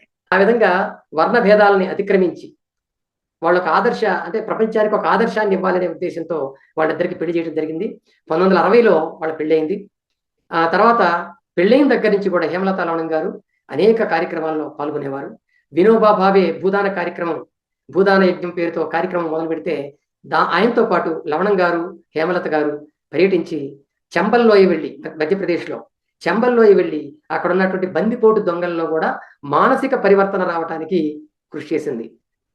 ఈమె మానసిక పరివర్తన ద్వారానే క్రూరత్వాన్ని తొలగించవచ్చు అనే ఒక సిద్ధాంతాన్ని నమ్మిన ఆమె. తర్వాత అదే ఇక ఆమె జీవిత గమనంగా కూడా మారిపోయింది. 1961లో వాసవ్య విశ్వవిద్యాలయం అనే దాన్ని మనకి స్థాపించింది విజయవాడలో. ఆమె ఒక టీచర్గా ఒక స్కూల్ని స్థాపించి కొన్నాళ్ల పాటు ఆ స్కూల్ నడిపించింది. తర్వాత కృష్ణా జిల్లాలో శ్రీకాకుళం అనే ఒక ఊరుంది. ఇందులో ఆర్థిక సమతా మండలి అనే సేవా సంస్థని కూడా హేమలత గారే స్థాపించారు. దాని ఉద్దేశం ఏంటంటే ఆర్థికంగా వెనకబడినటువంటి వాళ్ళల్లోనూ నిమ్న కులాల్లో ఉన్నటువంటి వాళ్ళల్లో కూడా ఆర్థిక స్వావలంబనని తీసుకురావడం. నిజానికి హ్యూమనిస్టులు చేసేటువంటి మానవతా కార్యక్రమాలన్నీ కూడా ఈ ఉద్దేశంతోనే ఉంటాయి.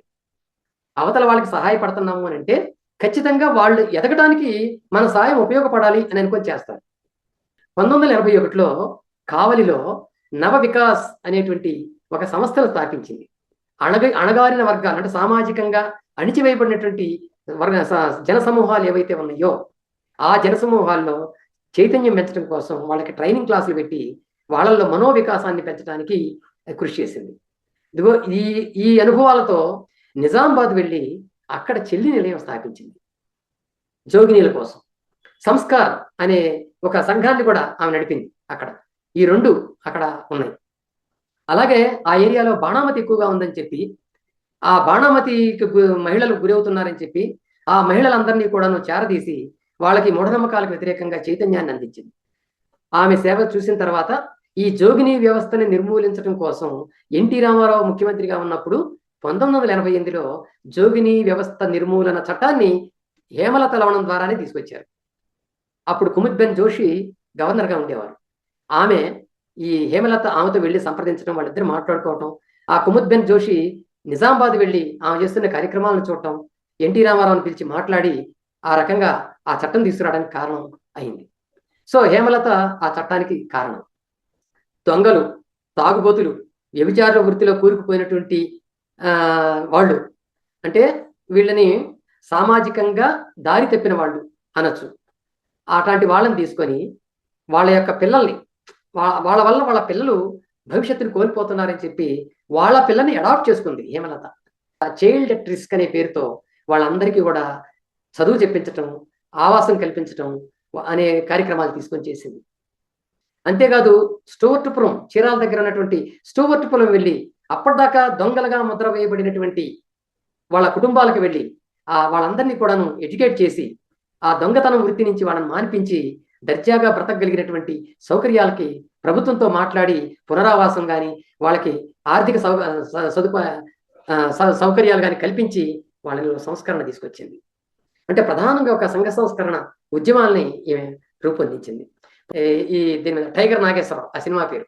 ఆ టైగర్ నాగేశ్వరరావులో హేమలత పాత్ర కనిపిస్తుంది మనకి. హేమలత లవణం పాత్ర కనిపిస్తుంది. ఈ విధంగా హేమలత లవణం ఒక రోల్ మోడల్ గా మారిపోయింది. ఆ రోజు సంస్కరణకి ఒక రోల్ మోడల్ గా మారిపోయింది. ఆమె ఒక నాస్తికురాలే కాదు, ఒక హ్యూమనిస్టే కాదు, ప్రత్యక్ష కార్యక్రమాలలో పాల్గొని ఏ విధంగా సమాజాన్ని మార్చవచ్చు అనేటువంటి అంశాన్ని నిరూపించినటువంటి ఒక వ్యక్తిగా ఆమె మారిపోయింది. అనేక పుస్తకాలు రాసింది. అహింసామూర్తులు, అమరగాథలు, నేరస్తుల సంస్కరణ, జాషువా కలం చెప్పిన కథ, మా నాన్నగారు, జీవనసాగరం, అనుభవ తరంగాలు, నేరస్తుల సంస్కరణ, తాయెత్తు గమ్మత్తు, మృత్యోర్మ అమృతంగమయ, ఇలా చాలా పుస్తకాలు రాసింది ఆమె. అలాగే అవార్డులు కూడా చాలా పొందింది. మరి సెల్ఫ్ రెస్పెక్ట్ బహుమతి ఒకటి ఆమెకు వచ్చింది. ఆత్మగౌరవ పురస్కారం గవర్నమెంట్ ఇచ్చింది, ఆంధ్రప్రదేశ్ ప్రభుత్వం అప్పుడు. అలాగే కర్ణాటక ప్రభుత్వం వాళ్ళు దేశ స్నేహి అనే పురస్కారం ఇచ్చారు ఆమెకి. మరి అమెరికాలో ఉన్నటువంటి ఎథీస్ట్ అచీవ్మెంట్ అవార్డు ఇచ్చారు ఆమెకి. 2003 సంవత్సరంలో మనకి red and white bravery award వచ్చింది ఆమెకి. రెడ్ అండ్ వైట్ బ్రేవరీ, అది ఆంధ్రప్రదేశ్ గవర్నర్ ఇచ్చినటువంటి అవార్డు అది. అలాగే సావిత్రిబాయి ఫూలే అవార్డు ఇచ్చారు ఆమెకి. అలాగే ఆమె స్వయంగా గుర్రం జాషువా ఫౌండేషన్ అనే దాన్ని పెట్టి భారతదేశంలో సుప్రసిద్ధ కవులు, అంటే ప్రజా కవులు, ప్రజల కోసం కవిత్వం, సాహిత్యం రాసినటువంటి కవుల్ని 9 మందిని అవార్డులతో సత్కరించింది ఆమె. ఒక్కొక్క సంవత్సరం ఒక్కొక్కరిని ఎంపిక చేసి వాళ్ళకి అవార్డులు ఇప్పించింది. చివరికి తనకి అండాశయం క్యాన్సర్ వ్యాధి రావటం వల్ల ఆ క్యాన్సర్ వ్యాధితో నాస్తిక్ కేంద్రంలో 2008 మార్చి 20వ తారీఖు చనిపోయింది. సో పంజాబ్లో సోమా సబ్లోక్ అనే ఆమె ఒక ఆమె ఉంది. ఆమె కూడా ఒక సనాతన కుటుంబం నుంచి వచ్చింది. వాళ్ళ తండ్రి జనసంఘ్ సీనియర్ సభ్యుడు, అంటే జనసంఘ్ పార్టీలో ఒక సీనియర్ సభ్యుడు. సో దాంట్లో వాళ్ళ ఫాదర్ పనిచేసేవాడు. పెద్ద పెద్ద వాజ్పేయి దగ్గర నుంచి లాలకృష్ణ అద్వానీ దగ్గర నుంచి అందరూ ఆయనకి పరిచయమే, అందరూ స్నేహితులే ఆయనకి. అదిగో అలాంటి ఒక సనాతన భావాలు ఉన్నటువంటి కుటుంబంలో పుట్టిందాన్ని. మెట్రికులేషన్ తర్వాత డిగ్రీ తర్వాత పీజీ, ఇవన్నీ కూడా ప్రైవేట్గానే చదువుకుంది. ఆ చదువుకుంటున్న సమయంలోనే ఆమెకి సురేంద్ర అజ్ఞాత పరిచయం అయ్యాడు. ఆయన అప్పుడు పంజాబ్లో జలంధర్లో ప్రొఫెసర్గా చేస్తుండేవాడు కాలేజీలో. ఆ ప్రొఫెసర్గా చేస్తున్నప్పుడు వీళ్ళిద్దరిది ఒకే ఊరు, బాంగా. ఈ సురేంద్ర అజ్ఞాత గారు హేతువాద ప్రచారం అప్పటికే చేస్తున్నాడు కాబట్టి ఆ ఆయన గురించి విని పరిచయం చేసుకుంది. పరిచయం చేసుకున్న తర్వాత నేను కూడా మీ సంఘంలో చేరతానని చెప్పింది. ఆయన అప్పుడు ఇండియన్ రేషనలిస్ట్ అసోసియేషన్ అనేది, IRA అంటారు దాన్ని, ఆ ఇండియన్ రేషనలిస్ట్ అసోసియేషన్ పంజాబ్ బ్రాంచ్ని ఆయన నడుపుతున్నాడు. సో దానిలో ఈమె సభ్యురాలుగా చేరి వాళ్ళ టౌన్ ఏదైతే ఉందో బాంగా, ఆ బాంగా టౌన్లో శాఖ స్థాపించింది. ఆయన స్థాపించి హేతువాద ప్రచారాన్ని స్వయంగా మిత్రులందరూ ఎవరు పరిచయం అయితే వాళ్ళ దగ్గరికి వెళ్ళి వాటి గురించి చెప్తుంది. ఆ రకంగా ఒక కార్యకర్తలాగా ఆమె ఎదిగింది. ఆ తర్వాత వాళ్ళిద్దరూ ఒకరినొకరు ఇష్టపడటం, వాళ్ళిద్దరు పెళ్లి చేసుకోవాలనుకోవటం, సురేంద్ర అజ్ఞాత నన్ను ఆమె. వాళ్ళ ఆమె ఇంట్లో వాళ్ళు వ్యతిరేకించటం, ఈమె మీరు కాదు నాకు కావాల్సింది అతనేనని చెప్పి అతని దగ్గరికి వెళ్ళి కలిసి జీవించటం, ఇద్దరు రిజిస్టర్ మ్యారేజ్ చేసుకోవటం, ఇదంతా జరిగిపోయింది. అదిగో అప్పటి నుంచి ఈ పాత భావాల నుంచి ఏంటి బయటపడటమే కాకుండా ఒక హేతువాదిని పెళ్లి చేసుకొని అక్కడి నుంచి హేతువాద ఉద్యమంలో పంజాబ్లో తనకంటూ ఒక స్థానాన్ని సంపాదించుకుంది. అప్పటి నుంచి దేవుడికి వ్యతిరేకంగా, ఆత్మలు, పునర్జన్మలు, వీటన్నిటికి వ్యతిరేకంగా రాయటం మొదలుపెట్టింది. పత్రికలకి మీటింగుల్లో మాట్లాడటం మొదలుపెట్టింది. జలంధర్లో ఆమె అనేక మీటింగులు మాట్లాడింది. పత్రికల్లో రాస్తుండేది ఎక్కువగా, ఎందుకంటే రైటర్గా ఆమె అప్పటికే ఎదిగింది కాబట్టి. 1978లో ఆమె ఢిల్లీ నుంచి వెలువడేటువంటి సరిత అని ఒక పత్రిక ఇప్పటికీ వస్తుంది అనుకుంటా, పక్షపత్రిక అది. ఆ పక్షపత్రికలో ఆత్మ పునర్జన్మ అని ఒక ఆర్టికల్ రాసిందాన్ని 1978లో రాస్తే కొంతమంది పాఠకులు గవర్నమెంట్కి ఆమె మీద కంప్లైంట్ చేశారు.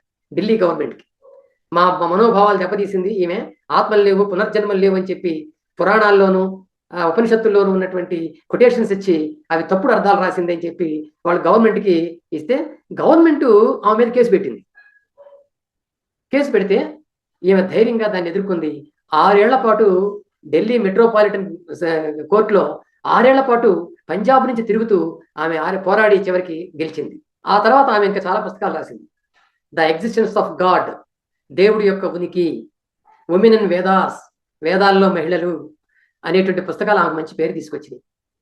స్త్రీ పురుషులకి సమాన హక్కులు ఉండాలి అని ఆమె వాదిస్తూ ఉంటుంది ఎక్కువగా. కులం అనేటువంటిది సమాజానికి హానికరం అని చెప్పి, కులం లేని కుటుంబ జీవితం కావాలి, అదే పోస్ట్ ఫెమినిజం అని చెప్పి ఆమె కొన్ని బుక్స్లో రాసింది. మొత్తం ఆమె తన రచనలు కానీ అనువాద రచనలు కానీ మొత్తం 50కి పైగా ఉన్నాయి ఆమె రాసిన పుస్తకాలు. ఉపాధ్యాయ రంగంలో ఉన్నంతకాలం కూడా కొత్త కొత్త ప్రయోగాలు చేసింది ఆమె. విద్యాధికారులు ఆమెను చాలా సందర్భాల్లో మెచ్చుకున్నారు, అవార్డులు ఇచ్చారు. అనేక ప్రయోగాలు చేసింది. ఒక పక్కన వృత్తి, ఉపాధ్యాయ వృత్తి, మరో ప్రక్కన తన ఉద్యమం, హేతువాద మానవవాద ఉద్యమం, రచనా రంగం, మరో ప్రక్కన తన భర్త సురేంద్ర అజ్ఞాత్ అంటే ఆయన పెట్టుకున్న కలం పేరు అది, నిజానికి సురేంద్ర కుమార్ శర్మ ఆయన పేరు. ఆయన అద్భుతమైనటువంటి పుస్తకాలు రాశాడు చార్వాక ఫిలాసఫీ మీద. ఇండియాలో అంత గొప్పగా రాసింది ఆయనే. ఆయన రచనలు చేయడానికి ఈమె సపోర్టు ఒక పక్కన. ఆ విధంగా వాళ్ళకి ఆదర్శ దంపతుల్లాగా ఇప్పటికీ కూడా జీవిస్తున్నారు పంజాబ్లో. పంజాబ్ ప్రభుత్వంలో సర్వశిక్షా అభియాన్లో ఆమె అసిస్టెంట్ స్టేట్ ప్రాజెక్ట్ డైరెక్టర్గా రిటైర్ అయింది. ఆ రిటైర్ అయిన తర్వాత ఫుల్ టైము ఈ ఉద్యమాలకే కేటాయించింది ఆమె. ఒక పక్కన భర్త ఆరోగ్యం జాగ్రత్తగా చూస్తూ, మరో ప్రక్కన ఎక్కడికన్నా మీటింగ్లకు వెళ్ళాలంటే వెళ్ళటం, రచనలు చేయటం, పత్రికలకు రాయటం, ఇవన్నీ కూడా తను కొనసాగిస్తూనే ఉంది. హ్యూమనిస్ట్ ఉద్యమాన్ని ముందుకు తీసుకెళ్ళినటువంటి, పంజాబ్లో ముందుకు తీసుకెళ్ళినటువంటి జంటగా వీళ్ళిద్దరూ కూడా ఇప్పటికీ కూడా ప్రేరణాత్మకంగా అక్కడ ఉన్నారు. కొడాలి కమలమ్మ మీకు ఎంతమందికి తెలుసో కానీ, కొడాలి కమలమ్మ గుంటూరు జిల్లాలో పుట్టింది, మోపర్ అనేటువంటి గ్రామంలో. మరి 99 సంవత్సరాలు బ్రతికింది ఆమె. 99 సంవత్సరాలు. గుంటూరు జిల్లా మోపర్ అనే విలేజ్లో 1915లో పుట్టింది ఈమె. మరి 12 ఏళ్ల వయసులోనే గాంధీ గారి జీవితం గురించి తెలుసుకొని, గౌతమ బుద్ధుడి జీవిత చరిత్రలు చదివి, ఆమె చిన్నతనంలోనే తన బాట ఏమిటో అప్పుడే నిర్ణయించుకుంది. వాటితో ప్రభావితమైంది. చిన్నప్పుడు సంగీతం అంటే ఇష్టం, పాటలు పాడుతూ ఉండేది. స్వాతంత్ర గీతాలు ఎవరి నోట విన్నా సరే వాటిని నేర్చుకుని ఆమె పాడుతూ ఉండేది. 14 ఏళ్ల వయసులో గాంధీ ప్రభావంతో ఖాదీ ప్రచార ఉద్యమంలో పాల్గొంది. ఖాదీ ప్రచార ఉద్యమంలో పాల్గొని ఏం చేసిందంటే, వాళ్ళ ఊర్లో ఉన్నటువంటి మహిళల్ని పిలుచుకొచ్చి ఖాదీ బట్టలే కట్టండి, ఈ బట్టలు కాదు అని చెప్పి ఇంటింటికి తిరిగి ఖాదీ ప్రచారం చేసి వాళ్ళ చేత కురిపించేది. ఆ రకంగా ఆమె అక్కడి నుంచి ప్రారంభించింది. హిందీ భాష నేర్చుకుంది బాగా. హిందీలో ప్రాథమిక, మాధ్యమిక, రాష్ట్ర భాషల్లో ఉత్తీర్ణత సాధించింది. రాట్నాల మీద నూలు వడికి ఆ దారంతో చీరలు నేయించి ఆ చీరలనే కట్టుకునేది. ఆ విధంగా 14 ఏళ్ల వయసు నుంచి ప్రారంభమైనటువంటి నేత చీరల ధారణ చనిపోయేంత వరకు కొనసాగింది ఆమెలో. అంతేకాదు హరిజన వాడలకు వెళ్ళి హరిజన వాడల్లో ఈ రాట్నాలు ఏర్పాటు చేసి వాళ్ళతో కూడా నేత చీరలు కట్టుకునే విధంగా ప్రోత్సహించేది. గ్రంథాలయం ఏర్పాటు చేసి వాళ్ళందరికీ చదువు వచ్చేలాగా ప్రోత్సహించింది. కులాన్ని నిర్మూలించాలనే కార్యక్రమాలు చేపట్టింది. ఆమె ఏం చేసిందంటే, వాళ్ళ ఊరిలో స్వాతంత్రోద్యమ కాలంలో సత్యాగ్రహం చేసింది. ఆ సత్యాగ్రహం చేసేటప్పుడు నెల రోజుల పాటు చేతిలో కాంగ్రెస్ జెండా పట్టుకొని ఆ జెండాని వదిలిపెట్టకుండా నెల రోజుల పాటు ఆ టెంట్లో కూర్చుంది. అప్పటి నుంచి ఆమెకి జెండా కమలమ్మ అని పేరు. క్విట్ ఇండియా ఉద్యమంలోకి వెళ్ళింది. ఆ క్విట్ ఇండియాలో అరెస్ట్ అయింది. ఆ తర్వాత గాంధీ గారు ఆంధ్ర వచ్చినప్పుడు 1946లో పేట దగ్గర ఉన్న ఒక విలేజ్కి వచ్చాడు. ఎడ్లపల్లి అని ఒక విలేజ్ ఉంది. ఆడికి వచ్చినప్పుడు తన ఒంటి మీద ఉన్నటువంటి బంగారం అంతా కూడా గాంధీ గారికి ఇచ్చేసింది. ఇచ్చి మన ఉద్యమానికి వాడండి అని చెప్పింది. అప్పటి నుంచి నగలు ధరించడం మానేసింది. ఇక స్త్రీకి నగల అవసరం లేదు, మన సాధారణ స్త్రీగానే ఉండాలి అని అప్పటి నుంచి నగలు ధరించడం మానేసింది. భర్త చనిపోయిన స్త్రీలకి చేసే తంతు ఏదైతే ఉందో దాని మీద తిరుగుబాటు చేసింది. 1972లో అంటే గోరా గారు చనిపోవడానికి కొద్ది సంవత్సరాల ముందు, 2 సంవత్సరాల ముందు గోరా గారితో పరిచయం అయింది ఆమెకి. విజయవాడలో నాస్తిక సభలు పెడితే అక్కడికి వెళ్ళింది. అక్కడ గోరా గారితో పరిచయం అయింది. ఇక అక్కడి నుంచి నాస్తిక ఉద్యమం వైపు వచ్చింది ఆమె. ఇక గోరా గారు చనిపోయిన తర్వాత కూడా ఆ కుటుంబాన్ని వదలలేదు, ఆ ప్రేరణని వదలలేదు. ఇంకొల్లులో 1994లో గోరా నాస్తిక మిత్ర మండలి అనేది పెట్టింది. పుట్టపర్తి సాయిబాబా విజయవాడ వస్తే ఒకసారి బహుశా 1980లో అనుకుంటా, ఆ సాయిబాబా గో బ్యాక్ అనేటువంటి ఒక ర్యాలీ తీసాం మేము. ఆ ర్యాలీ తీసినప్పుడు ఆమెతో పాటు నేను, సమరం గారు, రామకృష్ణ గారు, మేమంతా కూడా అరెస్ట్ అయ్యాం. మమ్మల్ని అందరినీ జైల్లో పెట్టారు. అక్కడ జైల్లో పెడితే అక్కడ కమలమ్మ గారితో నేను మాట్లాడటం జరిగింది. ఆ తర్వాత మళ్ళీ ఇంకొల్లులోనే ఆమె అవసాన దశలో ఉన్నప్పుడు నేను వెళ్ళి పలకరించాను. భౌతికవాదమే సమాజానికి ఒక మందు లాంటిది, అది ఒక ఔషధం లాంటిది అని చెప్పింది. తన కేంద్ర ప్రభుత్వం తనకి పెన్షన్ ఇస్తూ ఉంటే ఆ పెన్షన్ నుంచి ₹1,00,000 విరాళాన్ని గోరాగారి నాస్తిక కేంద్రానికి ఇచ్చింది. ఆమె మత పద్ధతిలో పెళ్లి జరుగుతుందని చెప్పి తన సొంత మనవరాలు పెళ్లికి కూడా ఆమె వెళ్ళలేదు. మత పద్ధతిలో చేసుకుంటుందామే అని. కాబట్టి అంత పట్టుదలగా ఉండేదని చెప్పడానికి ఇది పనికొస్తుంది. కుల నిర్మూలన ఉద్యమాల్లో పాల్గొంది. సహపంక్తి భోజనాలు చేసింది. సహపంక్తి భోజనాలు అరేంజ్ చేసింది ఆమె. అన్ని కులాల వాళ్ళకి భోజనాలు అరేంజ్ చేసింది. ఇవన్నీ కూడా ఆమె చరిత్ర అంతా కూడా ఆమె రాసుకుంది. విరామ మెరుగని పురోగమనం అనే పేరుతో స్వీయ చరిత్ర రాసుకుంది ఆమె. ఆ పుస్తకాన్ని హేమలత గారికి అంకితం ఇచ్చింది ఆమె. సో ఈ విధంగా ఆమె చేసి 2014లో జూలై 10న ఆమె 99 ఏళ్ల వయసులో మరణించింది. మరణించిన తర్వాత ఆమె కోరిక ప్రకారం విజయవాడలో సిద్ధార్థ వైద్య కళాశాలకి ఆమె భౌతిక కాయాన్ని ఇచ్చారు. ఆమె కళ్ళని గోరాగారి ఐ బ్యాంక్ ఉంది, స్వేచ్ఛ ఐ బ్యాంక్ అనే పేరుతో సమరం గారు నడుపుతున్నారు. అదిగో ఆ స్వేచ్ఛ ఐ బ్యాంక్కి కళ్ళుని దానం చేసింది. వీళ్ళంతా కూడా హ్యూమనిస్టులు, అనేక కష్టాలు అనుభవించారు, ఉద్యమాలు చేశారు, త్యాగాలు చేశారు, దేన్ని లెక్క చేయకుండా ఆశయాల కోసమే బతికారు. ఇలాంటి మహిళామణులు ఇంకా చాలా మంది ఉన్నారు.